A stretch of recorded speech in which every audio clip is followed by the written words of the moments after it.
राजा बान्हो कमर में कर धनिया कि हमर जवानिया ताजा रही।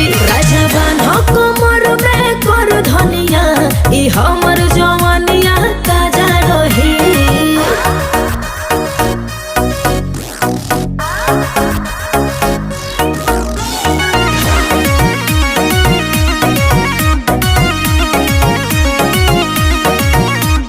गोरहर बदनिया ई दूध लगता, गाल अमरूद हमर सूद लगता।